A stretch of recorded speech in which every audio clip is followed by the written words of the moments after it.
I know some very successful architects in my town who are also very well connected, right? Which is their own kind of social network that is not relying on the internet to do, who are super busy. And I don't think that it's a whole lot different. That the difference really is going to be in what kind of information do you want out there about you? And to me, it's about how I think and how I approach things and how I can fix that problem that the drafting service did, or come to me when they've screwed it up and you want it done right. And not to like toot your own horn, but you are a professional, and that this is what you've gone to school for. This is what you do every single day, and you solve these problems. And I think it's a huge opportunity that is not going to be a negative draw on your business to have that kind of information out there.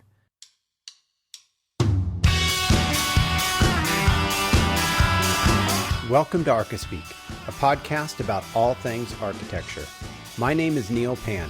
Join me and my co-hosts, Evan Troxel and Cormac Phelan, every other week as we explore what it is like to work in the profession of architecture. Have you ever worked with an architect? Have you ever wanted to be an architect? Maybe you're in school and you don't know what you're getting yourself into.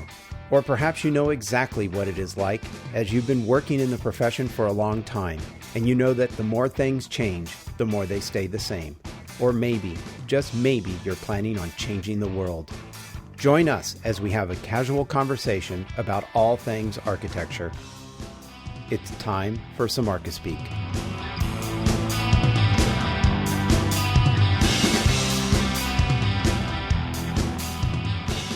Welcome to episode 82 of the Archispeak podcast. I'm Neil Pan. I'm Evan Troxel. I'm Cormac Phelan. This episode of Archispeak is sponsored by ArcCat. We're also sponsored by Roundhouse PM. We'll talk more about each of them later in the show. But first up, we have some friends of the show to announce. This week, we've got a brand new friend of the show. It's Barbara Brem from Texas, and she's a landscape architect who just started listening to the show because her son wants to study architecture when he graduates high school, it sounds like. So very cool. Thank you, Barbara, for becoming a friend of the show. And if you would like to become a friend of the show and get your name read on the air and help make the show possible, you can do that at archispeakpodcast.com/donate. So guys, I want to get started this week with a question. And that question is, do architects really need a website? And let me kind of give a little bit of backstory here. Around where I live, I've got a couple of colleagues, each have their own small firm, and neither one of them have a website. And yet they're really crazy busy. And they've been very, relatively successful, for a small firm in a small, relatively small metropolitan area. They've done quite well for themselves. And there's a number of reasons we can kind of get into a little bit about this, but, why they've been successful. But neither one of them has a website. And I guess kind of where I'm coming on this as well is that I do have a website. And what I find ironic about it is that a lot of the calls that I get, either, I usually always ask people, how did you find out about me? If they're cold calling me or not coming from, a reference from a prior project or something. And so usually the answer I get is, I just did a search, Livermore Architects, and it'd be in the city I live in, and your name popped up near the top, and I saw your website, or I was on House and searched for that area, and you popped up. And neither one of these guys are on House. They don't have their own websites, and they have other avenues, I guess, of finding or work finding them. So I'm just curious. What do you guys think about the question? Do you really need to have a website as an architect? Let me ask a little bit more about their backstory. And okay, how old are they? Oh, they're my age. Oh, so they're old. Older than dirt. No, I'm just kidding. Okay. Well, no, the reason I ask is because it's kind of a two-part question or a two-part response. There, because architects existed without websites for a very long time. It was word of mouth, business cards, socializing, meeting and greeting and stuff like that. And, that's how they got their jobs. And they still exist that way. We still do that. We still attend events where, we're pressing the flesh and talking to people and things like that. But this can also be a conversation about the future and how are architects going to get, drum up some publicity or put, like, say, a portfolio out there so that people who are just doing the drive-by selection can say, okay, I looked at Neil's, I looked at Evan's, they got really nice projects and stuff, but I kind of prefer what Neil is putting out there, so I'm going to, give him a call. Or maybe I'll give them both a call and just see who's going to be the cheapest. This could be a question of, our website's going to be a useful marketing tool for the future, because this is sort of, I've always looked at websites as a digital business card. It's just like, here, check out my work on, neopan.com. So I don't know, that's just a thought. Is like, there's like the old school way of doing things, and then is the website part of this untapped new school thing?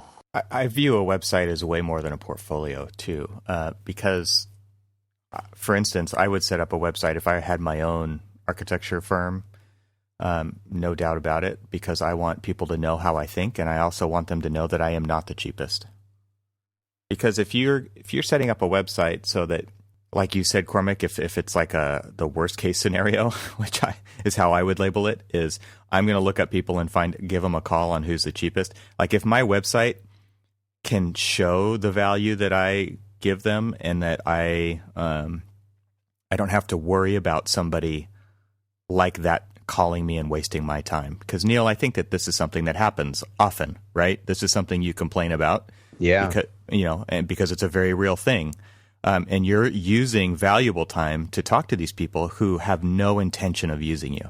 Well, or they're, I understand what you're saying. The intention may be, and this often happens too, is that you receive a phone call, and they may have every intention of possibly using you, but most likely, or very often I find, is that they have no clue about how to proceed. And so most of the question is, I want to add this or do this or remodel the X, and I don't know how to do this. I think I need an architect. Yeah. And sometimes the answer is actually, no, you don't. And I'm very upfront with people, and I'll tell them that. It's like, oh, you just want to remodel your kitchen. You're not moving walls around, just maybe cabinetry or something. You don't need me. You don't need to pay me to do that. I'd be more than happy to do that for you. But here's a way. The way I see it is as I'm trying to provide a service. And sometimes that service is, you don't need to spend money on me. And here's a way you can get what you want done in a cost-effective manner that may not include me. And I'm okay with that because I don't want to do a project for somebody that is going to feel like, oh, I wasted money. I didn't need that guy or I didn't need that architect. But I'm happy to provide the service if they do really need me. But this is where you really could add a lot of extra value, don't you? Instead of starting the conversation off by, and we're totally going down the rabbit hole here, but right. You're starting the conversation off saying, well, you don't really need me for this, but I'd be happy to do it. Instead, you could be saying, I designed the best effing kitchens you've ever seen. Like, let's talk about this. And this is an exciting project. I mean, those Right. are two completely different takes on the same phone call. Yeah, that's true, actually. And I mean, that is a great take. And one, maybe I need to employ more, honestly. But I think oftentimes when I do get those calls, they're looking for an explanation. How do I do this? And what services do you provide? And, yeah. Well, I was going to say that's a good opportunity for the website to do a little bit of the legwork for you. Exactly. Put on there, the process. And we've got plenty of friends, and I was just actually looking at Marika McKeel's website, and so she talks about the process, about hiring an architect and things like that, or when to use an architect and when not to. So she's really using her website as kind of a way to kind of break the ice before the ice has even been served, kind of thing. And I like that opportunity to do the conversation through the website. Yeah, it's a little bit of education. You kind of show ahead of time that you know what you're talking about, and that you're throwing out a bunch of ideas. It could go this direction. It could go this direction. It could go this direction. I'm here to help you solve which direction you want to go. Right. But here are the things that we think about. And to me, that's where I kind of started that whole little segment there was it is your personal platform, and everybody should have their own personal platform. If you're interested in finding clients or having them find you that think like you do, so that you're not wasting your time on the ones that don't. And I really, like, to my soul, believe that you have to have your own platform and not rely on somebody else's, like House or Facebook or whatever it is that you want to put your stuff on. Because seriously, like, you are what they are selling, and you cannot just completely rely on them. Now, it totally makes sense to have a presence on those, and I know that lots of architects also get work through those, but you can't rely on them, especially when they're selling you. I mean, they're making money off of you doing that, and you have no guarantee that they're going to stay around. There's lots of examples of that really biting people in the butt. So that's just another way to think about it, is provide your own platform that shows how you think, that's your voice consistently, and I think that will pay dividends in the end. Yeah, I mean, we're just going to echo what Evan said. I mean, you're shaping your own narrative. You're starting the conversation off on what you want to talk about, even before you even have the conversation with them, the actual face-to-face conversation with them. They sort of know where Neil's coming from. And, it's not just a snapshot or a portfolio thing, but it's really kind of, if, hiring an architect's a pretty serious thing. I mean, it's not, it's probably the most money someone is ever going to spend on anything. Exactly. So really, you want this to be not just a business card of like, okay, here's a pretty picture of what I can do, but here's what it's like working with me. Let's step into the soul of Neil. Oh, that's a dark place. I don't know if I want to go there. I will say this, and I don't know if this has been for good or for bad. Not long ago, I did put a services tab on my website that sort of explains the process that you would typically go through, that an architect typically goes through. I probably need to expand that a little more to break it down to help some of the more residential clients to understand the process that not only that I will go through, but that they will go through, to kind of expand that to get to what you're talking about, Evan. To kind of maybe not necessarily weed out, but just to give people some, to kind of make that initial conversation a little bit less educational, because some of that information is already provided. But after I added that services along there, there's no fee particularly identified, but there is some percentages of cost of construction that break down into the different phases. And I've noticed I've received fewer calls once I put that up there. So maybe some of the people that wouldn't hire me anyway because they want something for $500, they want their blueprints for $500, and I can't work like that, so I can't make a living at that. So maybe some of those people are seeing that and they go, oh, wow, well, this is going to cost me, X amount of money. And wow, he's going to charge how much percentage wise? And so maybe they go away and they don't call me, and that's okay. But it's interesting. And I love what you guys are saying, because I think that it really sort of gets to the question I have about, do you really need a website? Because I think what you guys are both saying are reasons for having a website. I do find it interesting that I think there's other ways that people have work find them. I know one of them receives a lot of work from people he knows and through his church. Another one had some past clients at the firm he used to work for that have decided to move over and work with him, and then that's kind of grown organically from there. So I think there's other ways that you can get work. So honestly, I don't think you have to have a website, but I think if you are, it depends. I liked Cormac's first question, how old are you? Because that is a pretty good indicator. And I know some very successful architects in my town who are also very well connected, right? Which is their own kind of social network that is not relying on the internet to do, who are super busy.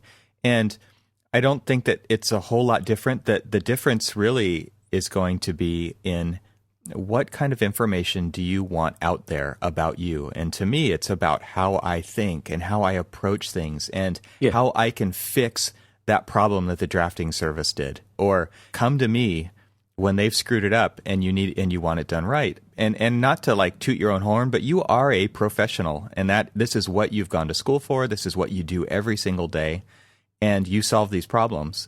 And I think it's a huge opportunity that is not going to be a negative draw on your business to have that kind of information out there. Whereas somebody who is just relying on word of mouth, I mean, that's all they have. And it is very easy. I mean, this is kind of like the Yelp version of the real world. If one person says something bad about you to a potential client, that client will not call you. Right. And so if you're going to put all of your eggs into that basket, it might be good to have something else out there that shows all of the things you are capable of, and it shows your track record. I mean, everybody puts out there, the billboard ad or the park bench, ad type stuff to kind of like be an introductory thing. But this really is a good, useful tool to let people know more than just the little extra. Let you kind of delve a little bit deeper into what services and stuff you can bring. Yeah, agree. Speaking of services you can bring, what about a sponsor break? Absolutely. How about we talk a little bit about ArcCAT? So we're all pretty busy, and sometimes we feel we could use another hand to help out. I know I do. Would you like somebody to help you out, maybe drawing some CAD details for you? How about maybe creating some BIM objects for you? How about, I know, Cormac, you would like this, write specifications for you. I don't have to do that so often.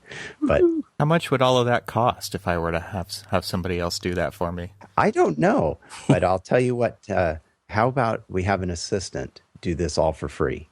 And that assistant is going to be ArcCAT. ArcCAT is the answer, and ArcCAT has already done all of this for you. You can search the ArcCAT libraries for CAD, BIM, specs, catalogs, videos, and more. All of this content created for you free of charge with no registration required. Stop registering on sites for content. Just come to ArcCAT and find what you need. ArcCAT has created a website devoted to you, the building professional, to find building product information fast and hassle-free. Check out ArcCAT today at arccat.com. And thanks, ArcCAT, for sponsoring this episode of Archispeak. So, guys, we're branching off of this question about websites. I want to talk about the photos that are on the websites and who gets credit for them. And, I know, Cormac, you have a little bit of history on, maybe a project you worked on, and how you have some thoughts about, maybe using some of those photos, in your portfolio. But I mean, what do you put on your website? Especially, from my example, being an architect, I've been doing this a while, but I've oftentimes worked, or most of my career, I've worked for other people. And sometimes that work in my past has been mostly production housing, not something that is going to necessarily appeal to the type of client that I'm trying to obtain now on my own. So I don't actually show any of that work. I possibly could, but I didn't really design it. I was the project manager on the project, or I just did the construction drawings for that, maybe when I was a job captain. So is that really something I want to show as my own work? Well, there's also, just to take that just a skosh further, you've been working for somebody else. You feel like it's, time for you to branch out on your own. But all of the examples of work that you've ever done, that you have, that you would like to present to another client, as examples of your work, are through another firm. And so how do you represent that on your website, through, media where you're sitting down and you're talking to them? How do you do that without breaking any copyright rules or paying, giving, credit to where credit's due, or are you marketing somebody else's work, and then, does it come back and bite you that, it's like, here, I showed this work. Yeah, I did this work when I was at somebody else, but I didn't reference that somebody else. And this client finds out that it's not, I'm just going to use you as an example, just say it's not a Neil Pan job. Right. It's a Archispeak job. And it was when Neil was working at Archispeak, not, Neil Pan himself. And so how do you then go out and kind of market that work that you say, this is what I can do? Well, I think because that's a challenge that everybody's facing, especially when they're going out on their own for the first time. Yeah. How do you market yourself with material that, even though you worked on it, even though you designed it, even though you did all the production documents on it, it's technically not yours? Yeah. Well, usually in like a employee manual, I know that they have this in the office I work in. It says anything that you produce when you're working for them, on their dime, they own, right? And that's just when you sign for that employee manual, you're signing that you understand that. And so, yeah, you're talking about imagery that is produced during the process of the project. You're talking about photography after the fact. You're talking about the drawings that you worked on. And while I think it's kind of just a known thing in the industry that people use those, I think what we're doing is we're making a distinction here between using those to get a job, when you're potentially interviewing at another place, versus showing it on your website as part of your portfolio. Those, to me, are two very different things. Yeah, right. I agree.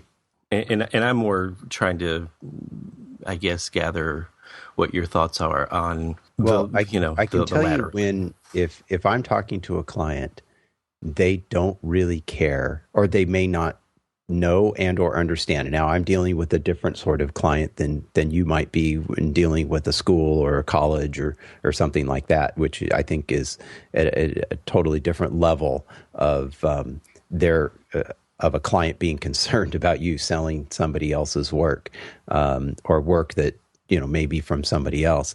But when I'm talking to a residential client, they're not really going to care or understand that maybe I produced this at another firm. So in a conversation like that, I wouldn't necessarily even bring it up, because it's just going to muddy the water of the conversation. It's like, oh well, here's some work I did, but technically I did this at another firm, but I did do the work. They're not going to care about that. Well, of course they don't care. I mean, but what you have to do is protect yourself if they do care. Well, absolutely. But so I think if you're going to show some imagery on your website, I think you need to just like actually, in some cases, I do credit the photographer that took the photos of my own projects.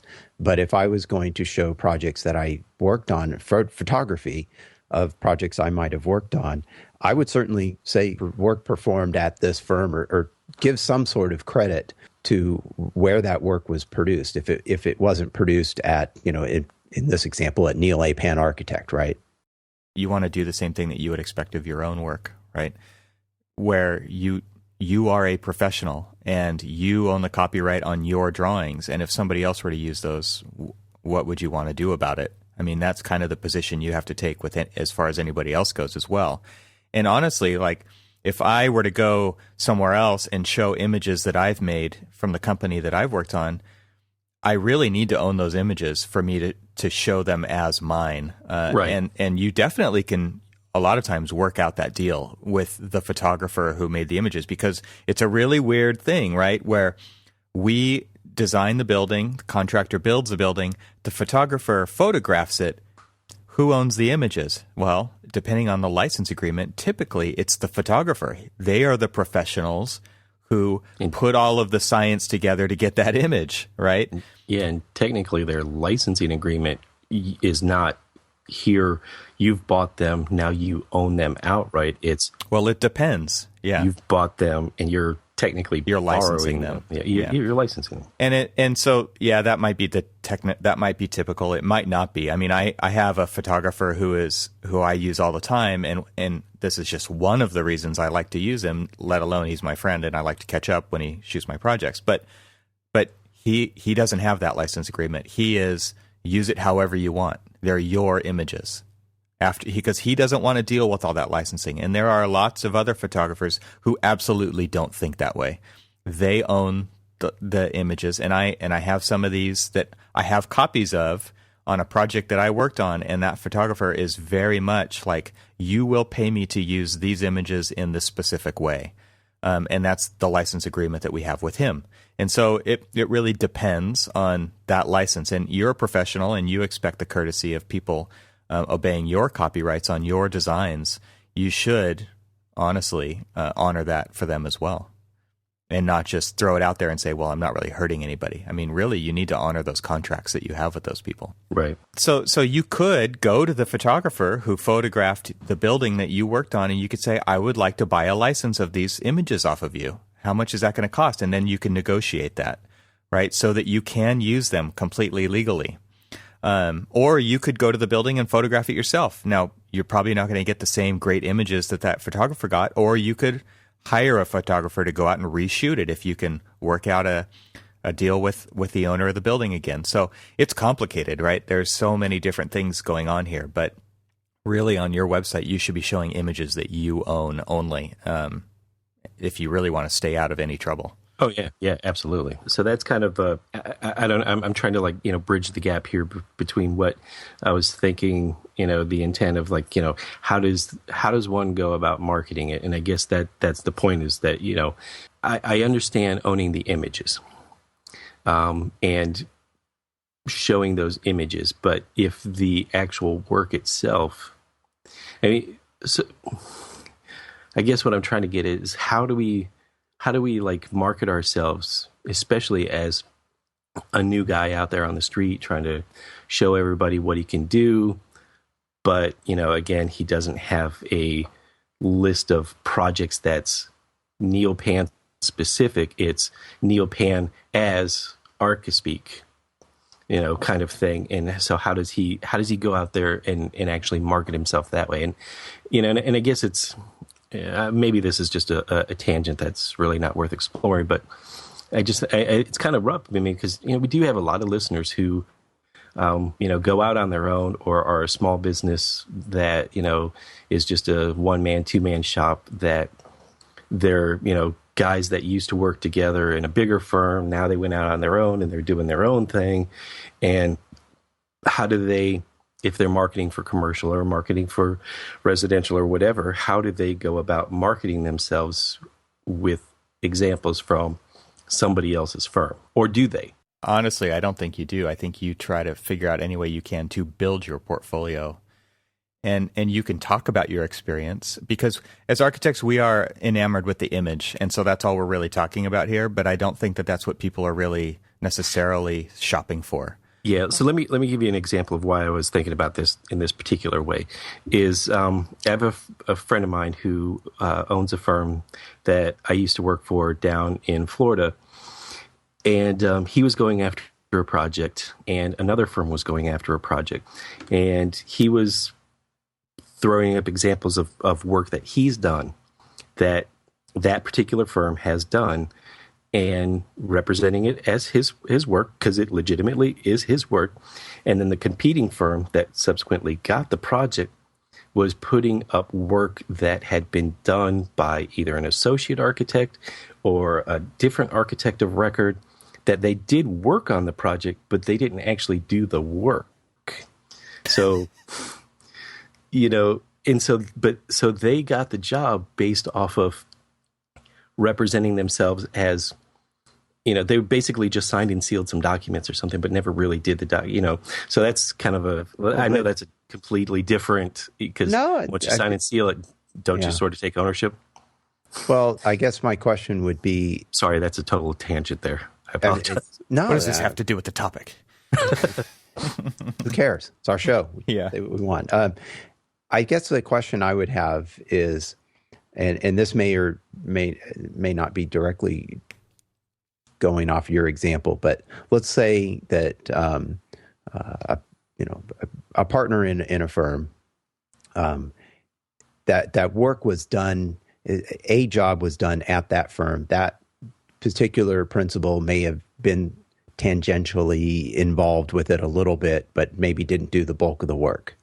And then now that firm splits up. And I guess the question is, who then owns, I mean, if the work was done for that firm, can any one of those principals, let's assume there's three, can any one of those principals lay claim to that project? The entity owns it. That is a The entity owns it, but the entity doesn't exist anymore. So who can say they did the project, or who could use that project in future marketing? I guess is the question I'm asking. So this kind of ties into another tangent that I was thinking about was, well, what happens when one firm buys another, right? They basically take over ownership of all of those projects, even though they didn't technically do them, right? They've basically bought the talent, potentially, maybe not, that did those. And so then they get to use those, even though they never did the work. So let's say my firm buys another firm who did a courthouse somewhere. Now I own the rights to show that in my portfolio as a project that we're not only did, but are capable of doing. Even if the people who worked for that firm do not work for it anymore. And this happens all the time. Wow, that seems so timely. It's crazy, right? And so you're what's weird about this is like we're struggling with what images can I put on my website, and the firm out there who you used to work for says no, you can't use our images, but they basically do the same thing. And I know it's a little different, but there's so many subtleties in these arguments here that it's like you want to run it all through your lawyer first, and then you got to pay the lawyer to tell you. It's a muddy business, the whole copyright thing. It is, because I mean, it even goes down to, and this is an even further down the rabbit hole kind of example, but it was just at a pre-construction meeting, a pre-bid meeting. And a lot of the contractors were asking about, when can we get the CAD drawings, or when can we get your Revit model and things like that. And I don't want to open up this conversational can of worms, but the engineers are looking at me like, well, we don't give that out because, it's copyright. And then if you read further into, like, say, certain contracts with certain clients, especially larger, like, private institutions or things like that, that says that any work that you do for us, it's solely owned by us. So the copyright thing is just it takes so much out of you, because you're like, I sweat, my blood, sweat, and tears went into this particular project, and it's my love, my creation. I know more about this project than anybody else, and it's not mine. And not only that, but you could decide to say, yeah, we give that away for free, right? That is yours. And so a lot of contracts probably start out with, we maintain ownership, and then the client crosses that part out and says, nope, I do. And then we say, okay. Thank you. Because we want the job. We would like the job. Thank you. Yeah. Isn't that always the way that works? Do you want the not job always, or not? but yeah, you're right. A lot of times it does. Yeah. Well, hey, let's get in another quick sponsor break here. This one about Roundhouse PM. We have a few questions first. So are you constantly struggling to stay on top of your projects? How about constantly apologizing for past due submittals or RFIs? Cormac? Yes. No, never. No, because you stay up till like 2 o'clock in the morning. Oh, that's true. To every one of them. So are you tired of not having the latest drawings or pertinent information at your fingertips the moment you need them at the office or the job site? Well, that's a definite yes. Yeah. The founders of Roundhouse have certainly felt this way as well. After researching in vain for the perfect software solution, they set off to create their best project management software that would help them stay on top of their growing practice. After years of collaboration with leading software developers and extensively used by their own firm, this cloud-based solution is now available to everyone. Regardless of the size of your firm, you too can benefit from this perfect merging of real-world practice, experience, and cutting-edge project collaboration that Roundhouse PM offers, all at the very affordable price. On average, Roundhouse PM ends up only costing around $25 per project per month. Visit roundhousepm.com/Archispeak. That's roundhousepm.com/Archispeak roundhouse.com/Archispeak and see for yourself everything Roundhouse PM can do for you. And while you're there, take the free test drive using a sample data project to experience firsthand how all it has to offer. That again is roundhousepm.com/Archispeak. And as we say, get into the Roundhouse. And thanks Roundhouse PM for sponsoring this episode of Archispeak. Let me just say, $25 per project per month is so little for peace of mind.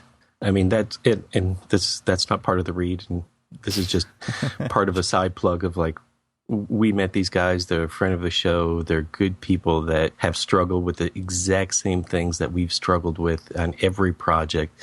And the difference is they rolled their own solution. Exactly. And they're just like, cool. You know what? There's so many things out there that just kind of clutter and people aren't fully understanding what architects deal with on a daily basis. We do because that's what we are. And, you know, kind of said, what's the best of everything? Let me put it together in one stop that we could really kind of solve this problem that we have. And, you know, we always talk about the work smarter, not harder. I mean, that's what they did. They created a work smarter. Well, and the way I see it is they were their own client, right? It's kind of like what we did. We wish that there was a show when we were in school that talked about how working in the profession of architecture was. And so we created this show and we talk about that. And that's exactly what they did. They had this need. They built a tool because of awesome internet stuff. And then they made it available to everybody else. Bet they got a website that you can find out all the information about it. Back to our topic. Yes, they do have a website, roundhousepm.com/Archispeak. But yeah, I think in their case, they need a website, right? Otherwise, a cloud-based solution without a website is not going to work very well. Well, let's talk about cloud-based solutions as far as websites. So a lot of people out there will say, well, you know, I don't need my own website. I can do it all on House, or I can do it all on whatever. There's lots of different solutions out there. I think House is probably one of the more popular ones that are specific About Me and all these other ones. Yeah. So what about those? I mean, do you guys think that it's a safe place to keep all your stuff? I mean, what do you think? Here's my take on it. I think that I think you stated it really well, Evan, earlier. You need to have your own place that is your own voice. That being said, I think having a presence on something like Facebook or House, you have to go to where your potential clients are going to visit. Like the widest possible audience. Well, right? Yeah, I mean, there's a billion people that use Facebook every day, right? So, I mean, that's like 1/7 of the entire world's population. So if you want to get yourself in front of some eyeballs, you got to have a Facebook page, right? And that's today. I mean, 10 years ago, we might have been saying you got to have a MySpace page, or you have to have a channel on AOL or whatever they might have called those things back then. But it's so that may change over time. But right now, I think having a presence or something that a presence really on Facebook, you almost have to have. In my case, I do a lot more residential work. And so having a presence on House is where clients go to. So you are saying that when you ask if where they saw you, you're saying that people have said they saw you on House. Yes. Oh, yeah, absolutely. That or I'll get emails directly from House where people are like, oh, I saw you, because you can be contacted directly through the House website. So, do I spend a lot of time curating that site? No. Maybe should I? But maybe. But I think, there's obviously a link right at the top of the page that goes directly to my website. So really, House is a container for basically the same images that I have on my website. I throw up on House, add a little bit of Pinterest for architects about it, which is this kind of duplicating what's already on my website, and it's there. And then I have a presence there. And I do the same thing on Facebook. I guess my issue with this whole thing is because I'm talking out of both sides of my mouth, because I I could very easily have a presence on Houzz or whatever. I don't in this case, but I don't like the idea of somebody sitting in a cubicle in some other city choosing to, how my work is going to be presented as they see fit, which could change all the time. And I guess what I'm referring back to, Cormac, you mentioned this earlier before the show, was you had a bunch of stuff on a website that went away, right? Yeah. And so what happens at that point? Yeah, I think it's very important to, you need to make sure that if you're creating content or something that is on, we'll use Houzz in this example, you need to make sure that that's not the only place. I guess what I just kind of answered your question a little bit in my explanation, Evan, is that Houzz is kind of a duplicate of what my own website is. I mean, as far as the imagery goes, I'm not creating separate content or separate imagery that's only available on Houzz, so that if Houzz goes away in a couple of years, I'm not losing anything. And so I think that's very important to keep in mind here. Where my website, as long as I keep paying the domain and paying for that, it'll go on forever. That's expensive, right? A lot of architects. It's not that expensive. No, of course it's not. A lot of architects, though, use that excuse, right? It's not expensive. I don't want to pay the $5 or $8 a month when someone else will do it for free. Even though it is, the old adage of you got to spend money to make money, it's like the least amount of money that you could spend to actually get your name out there. Well, I mean, if $5 a month, I mean, if you're the architect who goes out and buys a cup of coffee every day, you've spent way more on coffee at your choice of coffee house than you would maintaining a domain and a website. I mean, you can do this very inexpensively. There might be websites like that get a lot of eyeballs, but how do you stand out on those websites when your stuff looks the same as everybody else's stuff and people are scrolling through these pages at light speed and you get 5 seconds to make an impression? Oh, that's tough. Well, see, so that may be the value of a Houzz or whatever other thing, a Facebook page or something so you put up the flashy images and and people respond well to flashy images and you're like, ooh, I like what Neil's showing there. And then you click on it. And then hopefully what happens if you've caused them to stop and actually look, then maybe that's when the clickbait of there's Neil Pan's website. Let me click to Neil Pan. Let me go over to Neil Pan Architect and start looking at who he is, what he can do for me. I mean, that's kind of what I'd look at all of these. Yeah, they're the calling card. They should be the calling card to then get you back to a well-crafted, well-curated, Neil, webpage that kind of tells... Hint, are you trying to tell me something? You're almost there. I guess the hard part to me is how do you stand out in a really noisy platform like that, right? Because it's all noise, and there's a lot of shit on those sites that is just terrible stuff. And so maybe it's a little bit even hard to compete with people who just put everything on their page, and they're just loading it up with a bunch of junk when you're curating it down to maybe some really choice pieces that you hope are going to get people over to your website. I mean, honestly, I think that a time better spent on those sites is providing value to people. And so you provide value, and then you get to ask for them to come to your website. And so if there are forums or if there are ways that you can provide your expertise and help people solve their problems for free, right? Just chime in. I think you're going to slowly build a reputation if people continue to see your name popping up all the time as far as providing good info.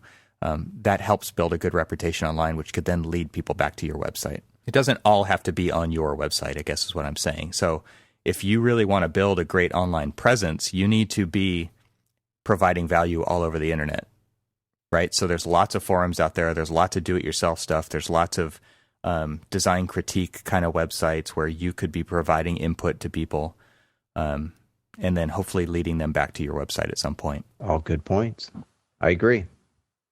That takes a lot of time and effort, and It sure does. And sometimes we don't have time to do that, or the desire either. So it's not something you have to do. But I do agree that if you do that, it will lead people to you. Yeah, I guess it would be interesting to know from our listeners, so now's our turn to ask you guys is, what do you do?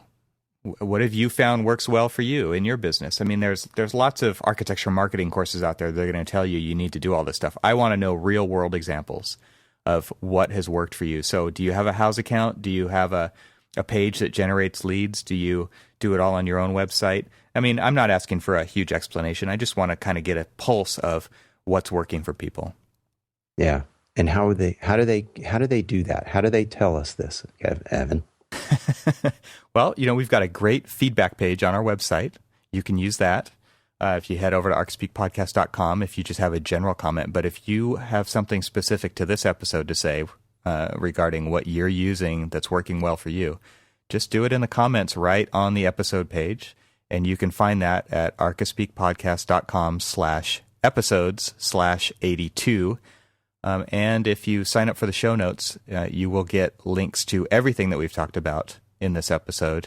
And you can do that at archispeakpodcast.com on just about every page there. You can sign up on the right-hand side for the show notes, and you'll get an email only when a new episode drops and no other time. So we totally respect your privacy, and we would love for you to sign up to get the show notes in your mailbox.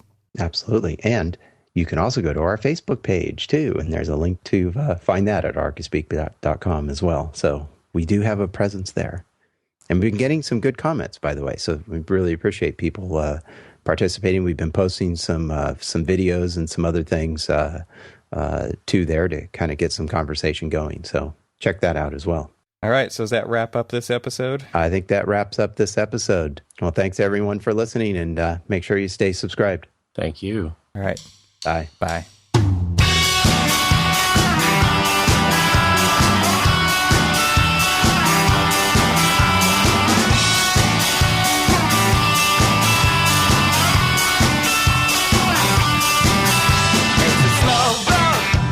You have to walk it. You can start now, or you can hang your head in despair. It's the only road to take you there. They may tell you that you'll never recover, baby. I bet one thing or another about you. It's the only road to get you there. And if they don't know how to treat a lady, maybe you can teach them how to act. They could use a little bit of discipline and a hand on the backside, baby. Let's pretend we're doing the right thing.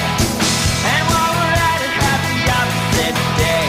Some like to hug, some leave a bruise, some need to go. I'm ready for you.